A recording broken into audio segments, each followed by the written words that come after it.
Allot guys, welcome to business management system. ये software का final version है। इससे पहले जो इसका वर्जन था उस पर हम एक वीडियो बना चुके हैं, लेकिन ये कि उसके बाद कुछ यूनिवर्सिटी के स्टूडेंट्स थे जिन्होंने कहा कि जी इसकी फंक्शनलिटी तो ठीक है, लेकिन जो यूआई वो आप हमें जो है वो कुछ इम्प्रूव करके दें। तो अब हमने इस पे डिज़ाइन पे भी इसके काम किया है और बहुत सारी न्यू सेटिंग्स फीचर्स पे हमने इसमें ऐड किए हैं। तो ये जो है इसका एक फ़ाइनल वर्जन है। इसके बाद ये सॉफ्टवेयर का दूसरा वर्जन नहीं आएगा। तो चलिए स्टार्ट करते हैं।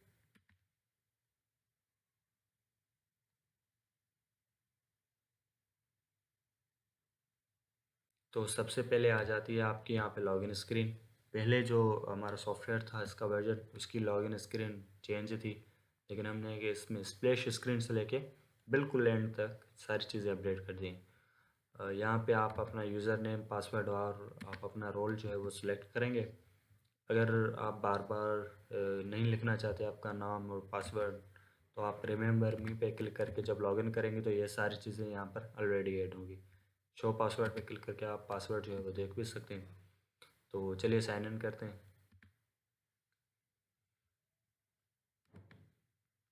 तो ये रहा हमारा डैशबोर्ड। सबसे पहले यहाँ पे सॉफ्टवेयर की इन्फॉर्मेशन है, जिसने यूज़र ने लॉगिन किया है वो उसकी यहाँ पे इन्फॉर्मेशन है। और जितने भी हमारे पास कस्टमर्स हैं और जितनी आज सेल हुई है, कितना का हमने परचेज़ किया, कितना बैलेंस हमने रिसीव किया, पेड किया सप्लायर्स को, वो सारी जो है वो चीज़ें यहाँ पे मिलेंगी आपको। तो यहाँ पर ये मेन्यू है, इसमें ये सारे जो है वो आइटम्स हैं।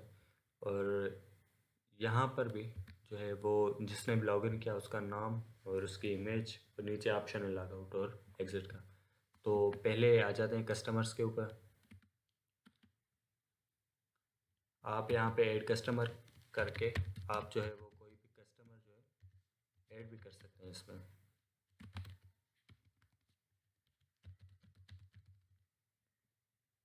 ओपनिंग बैलेंस जो होता है वो होता है कि जो ऑलरेडी आप जब इसका खाता बना रहे हैं तो पहले से इसके पास जो है वो आपका कोई पैसा रिमेनिंग है तो आप यहाँ पे ऐड कर दें। मैक्स क्रेडिट का ये मतलब होता है कि हम कितने ये हमसे जो है कितनी जो चीज़ें हैं वो ख़रीद सकता है, कितने पैसों की ख़रीद सकते हैं बेसिकली ये। अगर हम यहाँ पे 1,000 देंगे तो 1,000 से ज़ायद का जो हमारा स्टॉक होगा वो इसके पास नहीं जाएगा। तो हम 1,00,000 दे देते हैं और आपने इसकी यहाँ पे एड्रेस देनी है और इसे सेव करनी है। सेव हो जाएगा। रिफ़्रेश करेंगे तो ये आ जाएगी। और अगर कोई गलती हो गई है तो आप यहाँ पे अपडेट पे क्लिक करके जो है वो अपडेट भी कर सकते हैं। जैसे मैं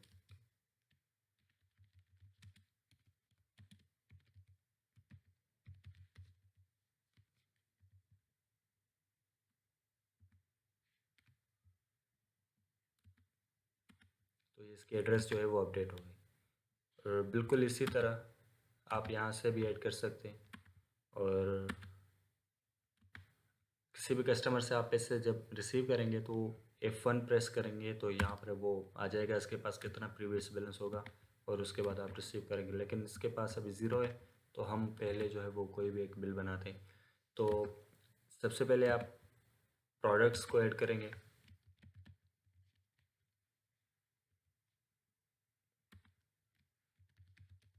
कैटेगरी आप यहाँ से जो है वो ऐड कर लें, 5 है जो भी आपके रिक्वायरमेंट्स के हिसाब से होगी। आप यहाँ पे आके 10 सेल रेट 15, ओपनिंग स्टॉक जो है वो हमारे पास 10। दूसरी हम ऐड कर देते हैं,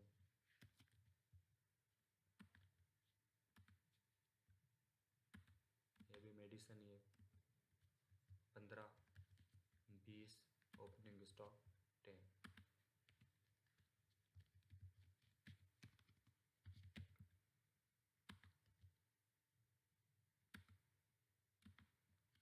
मैं यहाँ पर जो है वो डमी टेक्स्ट जो है वो ऐड कर रहा हूँ। आप अपने बिज़नेस के हिसाब से जो जो चीज़ें आप अपने शॉप में आप रखते हैं वो आप यहाँ पे ऐड कर दें। उसके बाद रिफ़्रेश करेंगे तो ये सारी चीज़ें जो है वो आ जाएगी। बिल्कुल इसी तरह अगर आपने अपडेट करना चाहें तो आप अपडेट भी नहीं यहाँ पे कर सकते हैं। उसके बाद अलग से यहाँ पे प्रोडक्ट्स को ऐड भी कर सकते हैं। उसके बाद कैटेगरीज को भी यहाँ पे आके आप अलग से ऐड कर सकते हैं। प्रॉफिट लॉस, अवेलेबल स्टॉक, इन सारी चीज़ों के ऊपर हम बाद में आते हैं। चलिए, अवेलेबल स्टॉक में जो जो इनका ओपनिंग स्टॉक था 10 वो यहाँ पे जो है वो आ रहा है। तो पहले हम देखते हैं कि हमारी सेल जो है वो कितनी हुई है। तो कोई भी नहीं हुई तो हम एक जो है वो बिल बनाते हैं। तो सबसे पहले हम यहाँ पे आके कस्टमर सेलेक्ट करेंगे। उसके बाद अगर आपके पास बारकोड मशीन है तो आप सिंपली यहाँ पे बारकोड को स्कैन करेंगे तो वो सारी चीज़ें यहाँ पे आ जाएगी। अगर नहीं है तो आप सर्च बाय प्रोडक्ट नेम पे क्लिक करके यहाँ से वो प्रोडक्ट सेलेक्ट करें। ये हमारे पास 10 है, मैं 2 सेल कर रहा हूँ। और ब्रूफिन भी 3 सेलेक्ट, और अगर पाकोला तो एक वो भी इधर हूँ। तो ये 130 जो है वो इसका जो बैलेंस हुआ। डिस्काउंट आप देना चाहें तो दे दें, वरना कोई मसला नहीं। 10% अगर डिस्काउंट दें तो वो यहाँ पे आ जाएगा। सिंपली ये कैश अभी जो है वो नहीं दे रहा हमें कोई भी, तो सारा जो भी होगा क्रेडिट पे, तो ये कैश अभी जो है वो हमें कोई भी नहीं दे रहा। ऑटो प्रिंट पे अगर आप क्लिक करेंगे तो सेव जैसे ही करेंगे तो खुद ही प्रिंट निकल आएगी। लेकिन वो जो प्रिंट होगी वो बाय डिफ़ॉल्ट जो होगी वो A4 पेपर पे होगी, यानी कि लेज़र प्रिंटर जो होता है हमारा उसमें होगी। लेकिन अगर आप थर्मल प्रिंटर यूज़ करना चाहते हैं तो आप सिंपली थर्मल पे क्लिक करके आप जो है वो कर सकते हैं, वो प्रिंट निकाल सकते हैं। जैसे ही मैंने सेव किया तो इनवाइस सेव हो गई। और उसके साथ ये जो है क्योंकि इस वक्त मेरे पास प्रिंटर नहीं है तो इसलिए ये PDF में दिखा रहा है। तो ये इस तरह की जो रिसिप्ट होगी वो आपकी जनरेट होगी। Bill number, date, user name, किसने ये रिसिप्ट बनाई है, क्या क्या है, कितनी चीज़ें हैं इसमें, डिस्काउंट कितना % दिया था, जितना भी हो वो सारी चीज़ें यहाँ पे आ जाएगी। लेकिन अगर आप थर्मल के बगैर A4 यूज़ करें तो वो कुछ इस तरह से बनेगी। उसमें कस्टमर की फुल डिटेल होगी, order date, print date, time, और उसकी आईडी कस्टमर की, उसका नाम, एड्रेस, जो भी होगा वो फुल यहाँ पे जो है वो आ जाएगा। तो आप चाहें तो रिसेट कर दें और बाहर आ जाएं। तो अब अगर आप सेल देखना चाहें तो आज जो है वो 117 रुपये की सेल हुई है और वो यहाँ पे आ जाएगा। तो अब पहले इस कस्टमर जो था हमारा, इसके पास जो बैलेंस था वो ज़ीरो था। हमने इसको जो है वो 117 रुपये का बिल दिया तो उसकी यहाँ पे रिमेनिंग बैलेंस में वो चीज़ आ गई। और अब अगर हम इससे रिसीव करना चाहें तो ये सारी चीज़ यहाँ पे आ जाएगी। अगर हम इससे 110 रुपये रिसीव करें तो अगर आप चाहें तो इसकी प्रिंट निकाल के एक रिसिप्ट के फॉर्म में आप उसे दे सकते हैं कि ये उसका नाम, कितने रुपए जो आपने लिए, किस डेट पे लिए, कैश था या चेक था, और कितना बैलेंस था, कितना लिए, और उसके पास अब कितने। तो ये भी आप जो है वो निकाल के देख दे सकते हैं अपने उस जो भी कस्टमर होगा उसको। अब रिसेट करते हैं। अब दूसरी बार जब हम उसको यहाँ पे सेलेक्ट करेंगे तो अब 7 रुपये जो है वो उसके रिमेनिंग हो गए। और उसके यहाँ पर भी जो है वो 7 रुपये अब दिखा रहा है।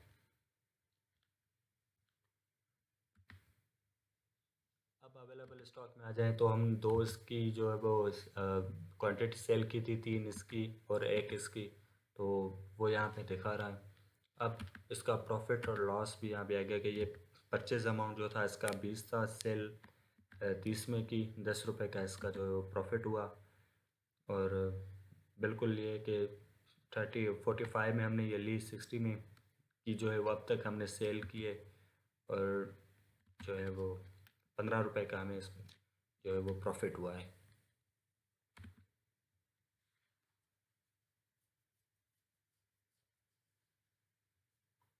उसके बाद आप अगर आप चाहें तो वो प्रोडक्ट्स आप परचेज़ भी कर सकते हैं। परचेज़ करने के लिए आपके पास सप्लायर्स होना लाजमी है।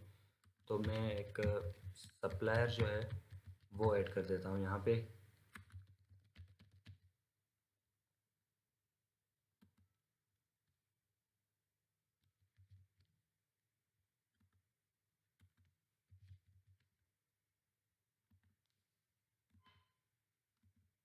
AGS कंपनी और ये काम करता है लाड़काना से।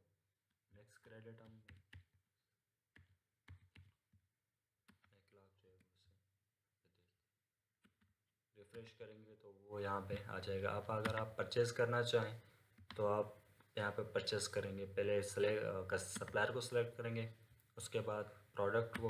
अभी जो इसकी क्वांटिटी जो है वो 8 है, हम 5 जो है वो परचेज़ करेंगे। इसकी एक्सपायरी डेट जो है वो अगले महीने की 16 तारीख को है और डिस्काउंट कुछ भी नहीं। दूसरी जो है वो हम प्रूफिन से परचेज़ करेंगे, 7 है तो 5 ये भी हम जो है वो इसमें करते हैं, लेकिन इसकी मार्च के 22 तारीख को है। तो टोटल जो हमने इसकी जो भी प्रोडक्ट्स परचेज़ की 175 रुपये जो है वो उसका बैलेंस हुआ। डिस्काउंट कुछ भी नहीं था और कैश फ़िलहाल हम कुछ भी नहीं दे रहे, कस्टमर को क्रेडिट पे ले रहे हैं। तो आप सेव कर दें, ये जो है वो चीज़ें परचेज़ हो गई। अब अगर आप आएंगे अवेलेबल स्टॉक में तो ये सारी चीज़ें जो है वो यहाँ पे बढ़ जाएगी। ये हमने परचेज़ नहीं किया था, सिर्फ ये 2 चीज़ें परचेज़ की थी तो ये बढ़ गई। और अब आ जाएं आप इनके एक्सपायर्ड और नियर एक्सपायरी पे। लेकिन चूँकि अभी कोई भी प्रोडक्ट एक्सपायर नहीं हुई, एक लेकिन ये है कि एक नियर एक्सपायरी में हमें ये दोनों ज़रूर दिखाएगा, क्योंकि जो भी प्रोडक्ट्स आपकी 2 महीनों में एक्सपायर होगी वो यहाँ पे आपको दिखाएगा। ये जो है वो अगले महीने में होगी और ये चौथे महीने में होगी। तो ये 2 महीनों में जो भी एक्सपायर होगी वो यहाँ पे आपको दिखाएगा, ताकि पहले जो है वो आप वो सेल करें। और परचेज़ देखना चाहते हैं तो वो यहाँ पे आएगी टेस्ट। ये जो सप्लायर था इसे हमने इतने रुपए का जो है परचेज़ किया था और इस तारीख को। ज़ाहिर सी बात है, आप जब सप्लायर को परचेज़ करेंगे तो उससे पे भी करेंगे, तो यहाँ पे आप देख सकते हैं कि इसके पास कितना पैसा जो है वो रिमेनिंग है और यहाँ पे आप उससे जो है वो पे भी कर सकते हैं। जैसे कि 175 रुपीज़ है तो मैं 100 जो है वो उसे पे कर रहा हूँ और कैश दे रहा हूँ उसको। यहाँ पे आपने सेलेक्ट करनी है और उसके बाद सिंपली पे करनी है, यहाँ पे आ जाएगा। अब दोबारा जैसे ही मैं इस कस्टमर को यहाँ पे देखूँगा तो ये 75 रुपीज़ जो है वो मुझे दिखाएगा। और अब अगर इसके रिमेनिंग में जाएं तो वहाँ पर भी हमें ये 75 रुपीज़ जो है वो दिखाएगा। एम्प्लॉइज़, आप एम्प्लॉइज़ को भी यहाँ पे ऐड कर सकते हैं और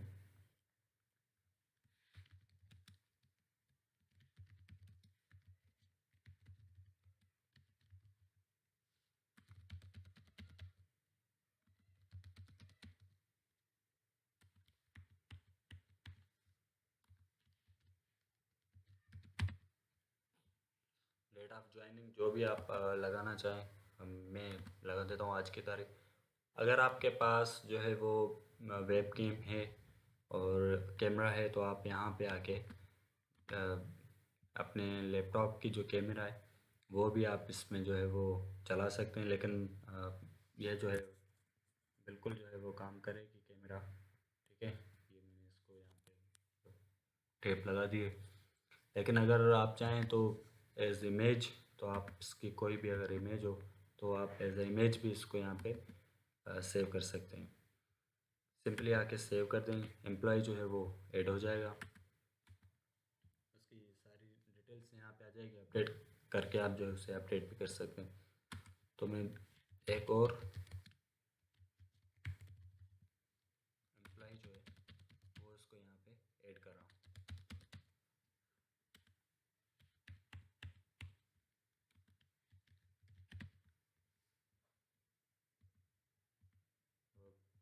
अगेन अगर आप यहाँ पे ये करना चाहें तो ठीक है, वरना जो है वो आप यहाँ पे कोई और भी जो है वो यहाँ पे सेलेक्ट कर सकते हैं।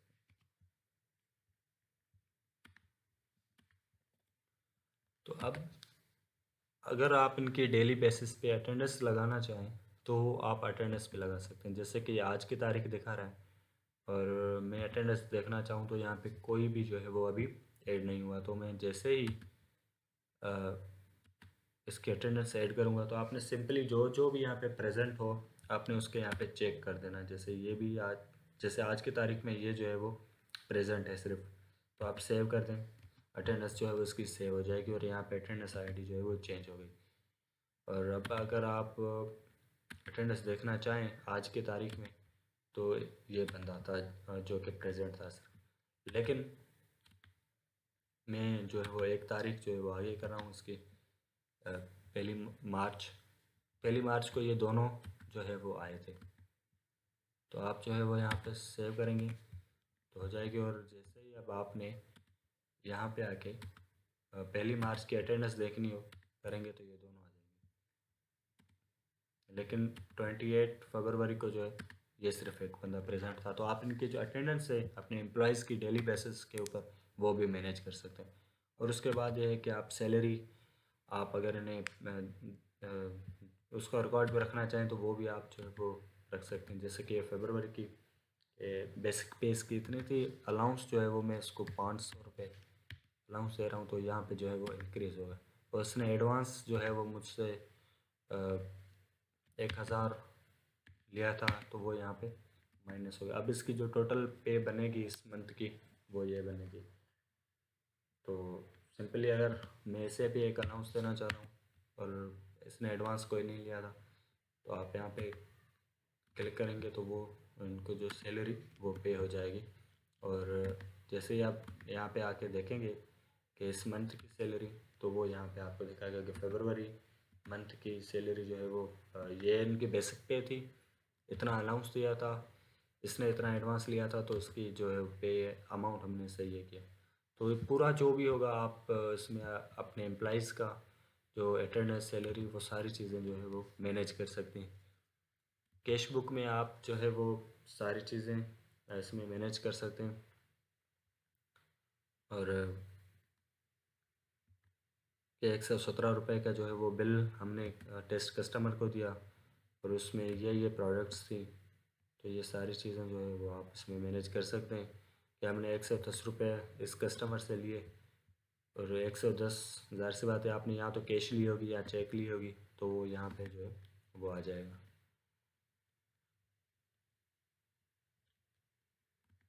उसके साथ अगर आप लेजर देखना चाहें किसी भी कस्टमर का, तो आप यहाँ पे आके लेजर भी देख सकते हैं कि इसका जो है वो 117 रुपये डेबिट हुए, यानी कि हमने जो है 117 रुपये का इससे जो वो सामान दिया, तो उसका बैलेंस हुआ 117 रुपीज़। और 110 रुपये जो है वो इसने हमें वापस दिए, तो अब 7 रुपये जो है इसका बैलेंस है।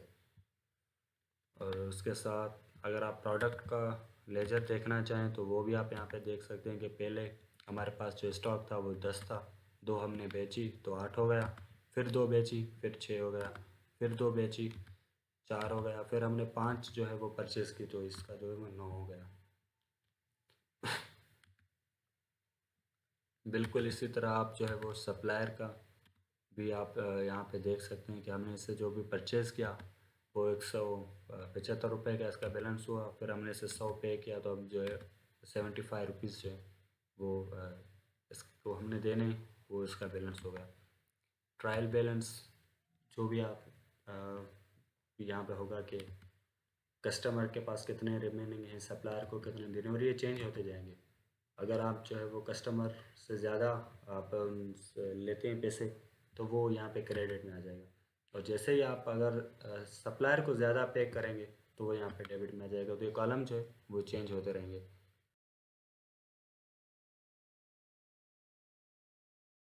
उसके बाद अगर आप यूज़र्स को यहाँ पे मैनेज करना चाहें तो वो भी जो है वो आप दूसरे यूज़र्स जो है वो भी आप इसमें ऐड कर सकते हैं। बिल्कुल इसी तरह जिसने हमने जैसे हमने कस्टमर ऐड किया, सप्लायर, प्रोडक्ट्स ऐड की। उसके बाद सेटिंग्स है।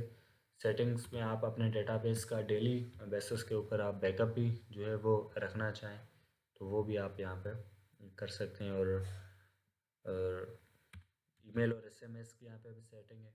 ये अगर आप वन टाइम जो है वो आप अपने ईमेल्स और पासवर्ड और जो एसएमएस का जो टाइटल हो वो यहाँ पे आप सिर्फ एक बार आप सेव करें।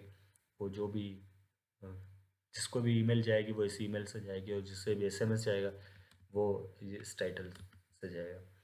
दूसरा हमारे पास रिपोर्ट्स। रिपोर्ट्स में आप जो भी नाम यहाँ पे दिखाना चाह रहे हैं अगर आप अपना कॉन्टैक्ट नंबर चेंज करते हैं तो आप यहाँ पे सिंपली जो है वो आप अपना कॉन्टैक्ट नंबर चेंज करेंगे तो वो रिपोर्ट्स में वो शो होगा।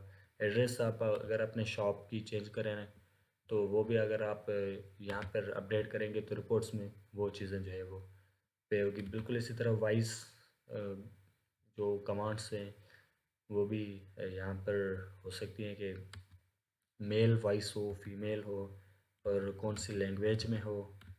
और उसके साथ एप्लीकेशन का जो ट्रायल है वो भी यहाँ पर है कि किस टाइम से लेके कितने तक। ये एक डेवलपर की सेटिंग है, अगर कोई एक स्टूडेंट से ले रहा है बिजनेस फाइनल ईयर का तो वो यहाँ पे एक पासवर्ड भी जनरेट कर सकता है यहाँ पर। एसएमएस और ईमेल यहाँ पर है कि आप जिस भी बंदे को ईमेल भेजें उसका यहाँ पे ईमेल सब्जेक्ट मैसेज, और अगर आप कोई फाइल या कोई भी फ़ोटोज़ अगर आप यहाँ पे सेंड करना चाहें तो वो भी यहाँ पे चीज़ें इसमें आ जाएंगी। बिल्कुल इसी तरह एसएमएस के साथ भी है। एंड उसके बाद रिसाइकिल बिन भी है। कोई भी आइटम्स अगर आप डिलीट करेंगे वो कस्टमर्स हो, ये प्रोडक्ट सप्लायर्स वो यहाँ पे आ जाएंगे, और उसके बाद अगर आप चाहें बिन में रिस्टोर भी कर सकते हैं। जैसे कि ये कस्टमर है जिसे मैं अब डिलीट कर रहा हूँ, तो यहाँ पे ये डिलीट हो गया तो ये यहाँ पे रिसाइकिल बिन में आएगा। अब जो है वो ये यहाँ पर आपको शो नहीं होगा। यहाँ पे अगर सिंपली आप इसे रिस्टोर करेंगे तो फिर जो है वो यहाँ पे आ जाएगा। तो ये एक रिसाइकिल बिन भी है। और अगर आपसे गलती में डिलीट हो गया है तो आप यहाँ पे आके चेक कर सकते। कैलकुलेटर भी आपको जो है वो इसमें मिलेगा बिल्ट इन। और उसके बाद यहाँ पे स्पीच कमांड्स भी हैं इसमें। इसके अलावा ऑन स्क्रीन कीबोर्ड जो है वो भी है इसमें। और उसके बाद आ जाते हैं ऑल रिपोर्ट्स एंड नोटिफिकेशंस के ऊपर। नोटिफिकेशंस ये हो गया कि अगर कोई भी बंदा आपके सिस्टम में लॉगिन करते वक्त 3 मरतबा अगर वो गलत पासवर्ड एंटर करेगा तो उसका जो डेट और टाइम होगा और इमेज होगी वो यहाँ पे आ जाएगी। वो भी मैं आपको दिखाता हूँ। रिपोर्ट्स में कस्टमर्स की रिपोर्ट्स हैं कि हमारे पास जो है वो कितने कस्टमर्स जो हैं वो अभी मौजूद हैं। रिफ़्रेश करेंगे और उसके बाद डेट वाइज जो है वो सेल है कि आज जो है वो कितनी सेल हुई। और उसके बाद प्रोडक्ट्स, जितने भी आपके पास प्रोडक्ट्स हैं उनका यहाँ पे बार कोड और स्टिकर्स जो भी हो गए वो आप उन पे अगर लगाना चाहें तो यहाँ पे जनरेट कर सकते हैं। उसका नाम, बार कोड, उसकी प्राइस। तो फिर जब आप यहाँ पे बार कोड उन पे लगाएंगे तो सिंपली फिर उन्हें स्कैन करेंगे तो वो जो है वो आपकी सेल में आसानी होगी। उसके बाद अगर आप करंट स्टॉक देखना चाहें कि मेरे पास कितना है तो वो यहाँ पर आप देख सकते हैं इसमें। और प्रोडक्ट्स हमारे पास जितनी भी है उनकी अगर फुल डिटेल्स आप देखना चाहें तो यहाँ पर वो सारी चीज़ें जो है वो यहाँ पे आ जाएगी। और तो यही था इसमें। अब अगर आप डैशबोर्ड को देखें तो यहाँ पर आएगा कि टोटल सेल इतनी हुई, इतना परचेस हुआ और इतना कस्टमर से रिसीव हुआ, इतना पे किया। तो यहाँ पे सारी चीज़ें आपको दिखाएगा कि अभी टोटल कस्टमर्स के पास कितना बैलेंस रिमेनिंग है, टोटल प्रोडक्ट्स एक्सपायरी के नियर कितनी है, और सप्लायर्स को कितने देने हैं, एम्प्लॉइज़ हमारे पास कितने हैं, कितने यूज़र्स हैं, कैटेगरीज कितनी है, कंपनीज कितनी है। तो यहाँ पे सारी चीज़ें जो है वो आपकी मैनेज होगी। उसके बाद अगर आप यहाँ पे लॉग आउट करके और एग्ज़िट कर दें